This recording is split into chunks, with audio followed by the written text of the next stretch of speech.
Shalom, pessoal! Nós vamos ter uma aula diferenciada, onde nós vamos falar das 7 cabeças de Apocalipse. Nós vamos reunir vocês em grupos dentro do Zoom e vamos fazer prova oral. E eu vou postar aqui, inclusive na Hotmart, um conteúdo em PDF para que você estude. Então, cada grupo desse dentro das salas da Hotmart, vocês vão eleger uma pessoa que vai ser um líder, um porta-voz. Então, na hora de eu fazer as perguntas, essa pessoa vai responder, mas não significa que vocês não tiveram tempo para debater este assunto, tá certo? Então, eu vou fazer as perguntas, vocês vão levar para o grupo, vão discutir e depois o porta-voz vai vir e vai responder e apresentar os argumentos. E eu vou colocar aqui nessa aula, aqui embaixo, os PDFs e os vídeos complementares que a gente for gravando e inserindo durante a semana, tá bom? Eu vou deixar aqui o link do Zoom. Só que a gente vai falar sobre o contexto apocalíptico, tá certo? Dentro do curso de vocês, Fundamentos da Guerra. Isso porque eu explico sobre as 7 igrejas e, paralelo a essas 7 igrejas, a gente sabe que existem deuses pagãos por trás dos 7 povos cananitas e eles são representados lá em Apocalipse por 7 cabeças, tá? De um dragão citado em Apocalipse 17. São 7 cabeças. Netuno, tá? Chamado na Bíblia de Leviatã em Jó 40 e Dagon em 1 Samuel 5, tá? São 7 cabeças ao todo que a gente tem. Além de Netuno, nós temos também Marte, citado em 2 Reis 17:30 como Nergal. Urano, citado como príncipe do poder do ar em Efésios 2:2, tá? Controlador desse sistema mundial, assim que está escrito, versão King James atualizada.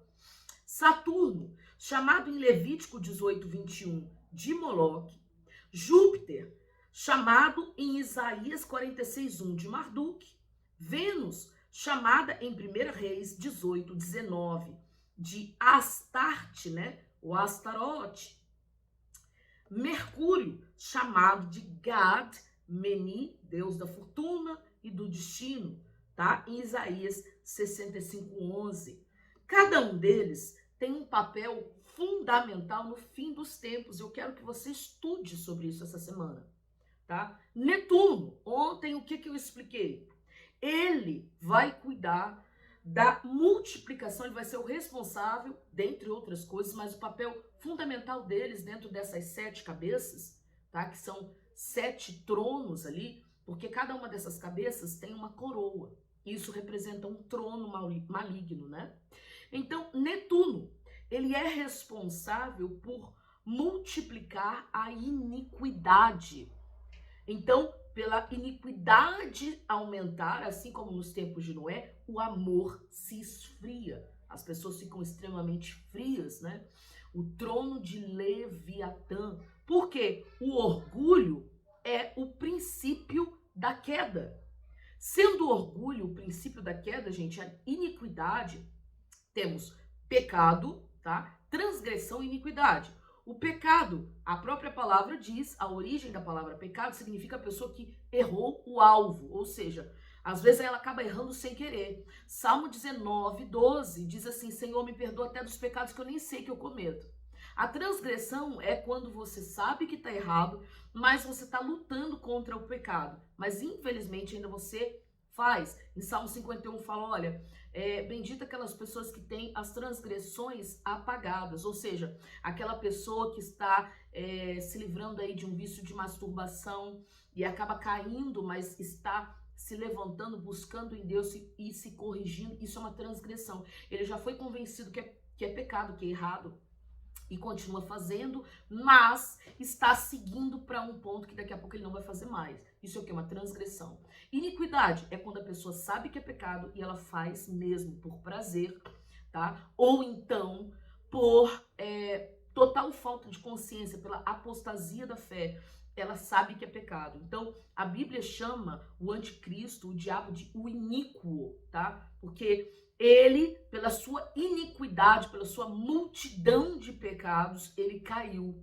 Então, isso tem a ver com o orgulho, ser o princípio da queda. Então, o Leviatã, ele cuida de multiplicar a iniquidade, a falta de consciência do arrependimento pelo orgulho e, consequentemente, a Bíblia fala que, por conta da iniquidade que se multiplicará, o amor se esfriará. Mateus 24. Então, o trono de Netuno, Leviatã, Dagon, ele é chamado assim nas escrituras, ele fica responsável por esfriar o amor dentro das pessoas por meio da iniquidade.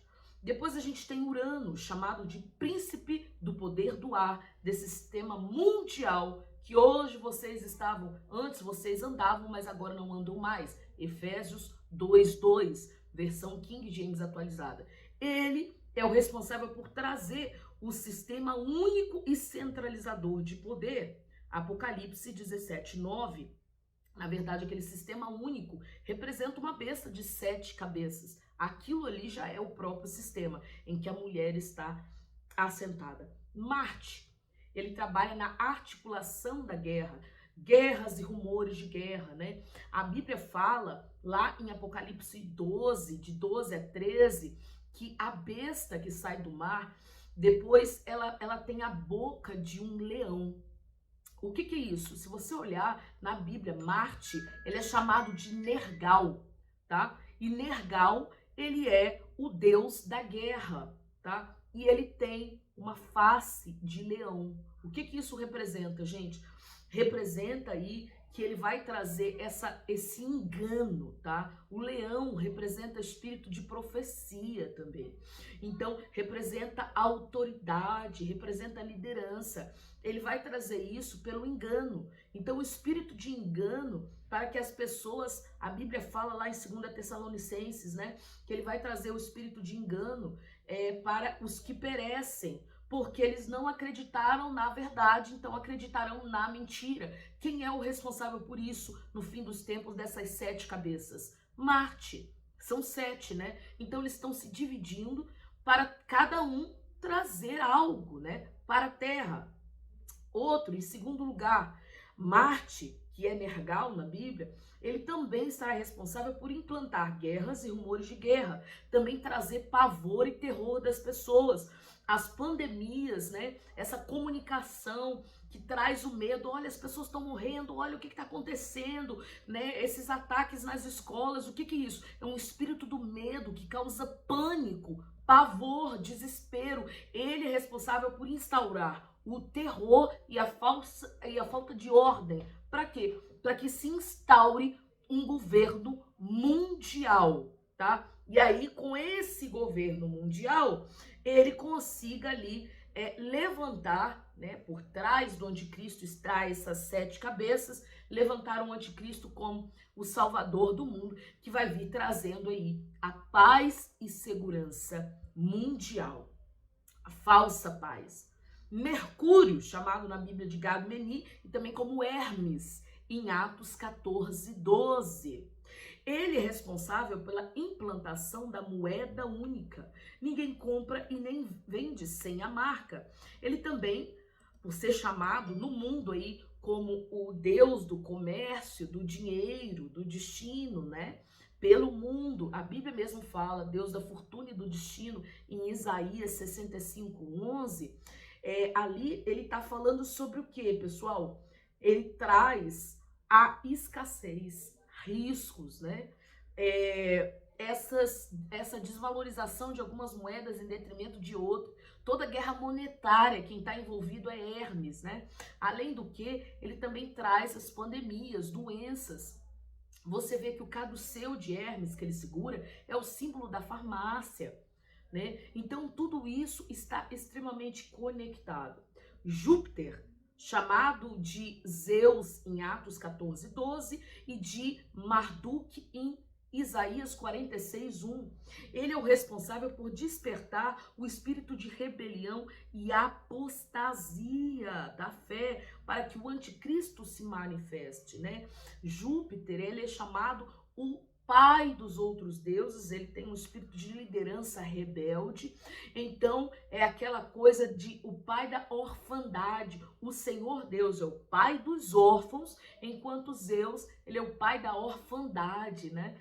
Para deixar as pessoas assim independentes. Eu não creio em Deus, o mundo é mau, não quero mais viver aqui. As pessoas revoltadas, até que se levante um cara que coloca Deus de lado e diz que é possível a gente ter paz, segurança e apostatar da fé, tá? Então quem vai ser responsável por isso? Zeus. Vênus, ela é chamada a estrela da manhã, tá? E você vê, a estrela da manhã é Jesus, mas eu tô dizendo a você que a estrela da manhã na Bíblia representa a autoridade espiritual. A Bíblia fala que o Senhor vai nos entregar a estrela da manhã. Aquele que vencer até o fim, lhe darei a estrela da manhã. Ele também chama o querubim caído, fala assim, tu eras querubim ungido da guarda. Foi para isso que te estabeleci, ó estrela da manhã, ó estrela da alva, né?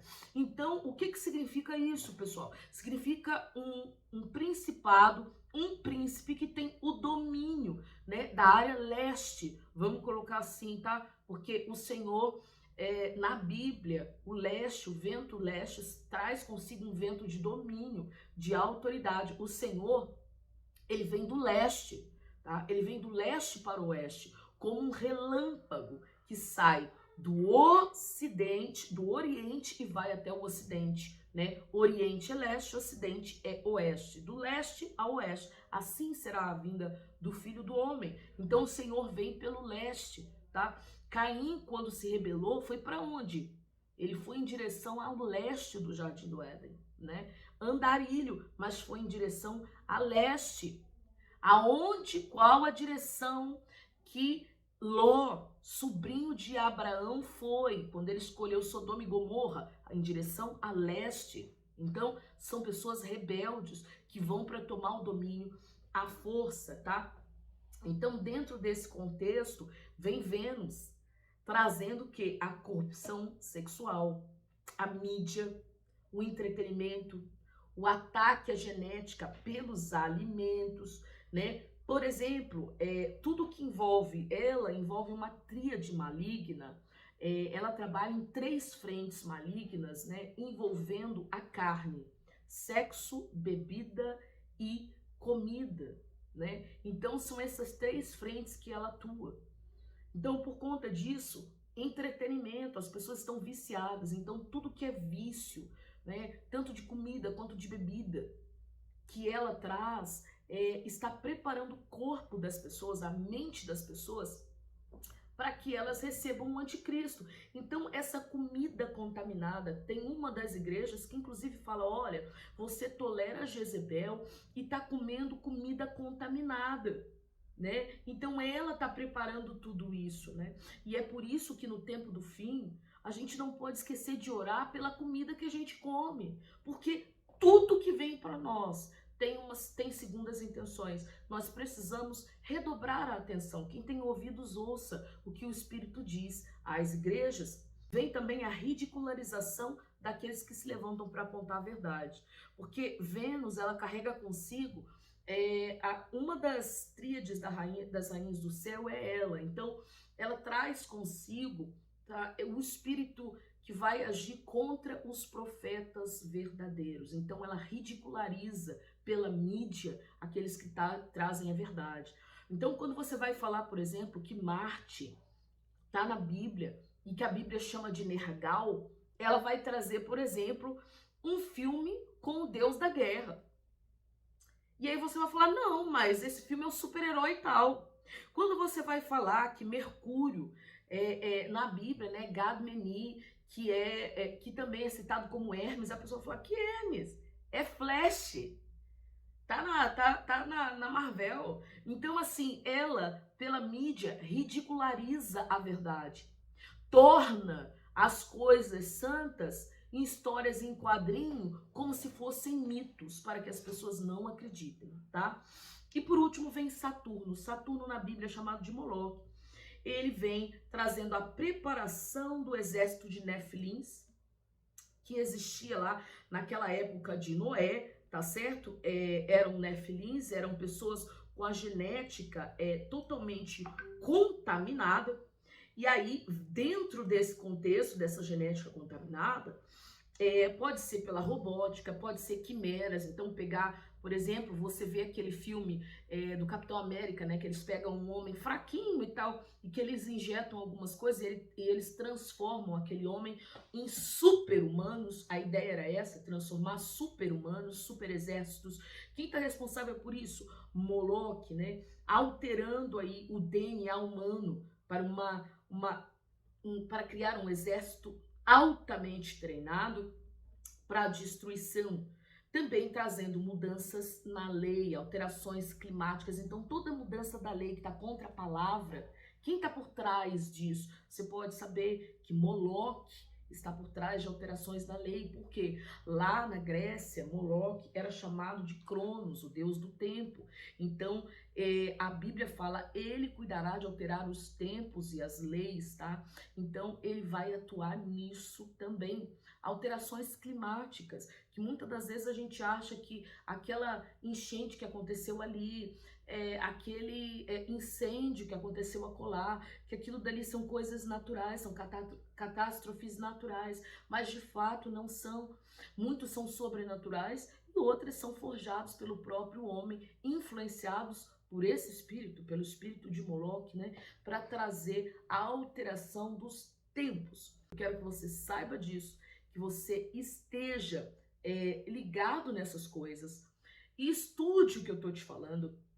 É um resumo do que você vai precisar ver e se aprofundar para a próxima aula, que vai ter uma provinha oral, onde eu vou estar explicando melhor para você sobre isso e também te estimulando a estudar junto com os seus colegas sobre esse assunto tão importante sobre o fim dos tempos. Então, não perca essa aula para você estar assim preparado. Quem tem ouvidos, ouça o que o Espírito diz às igrejas.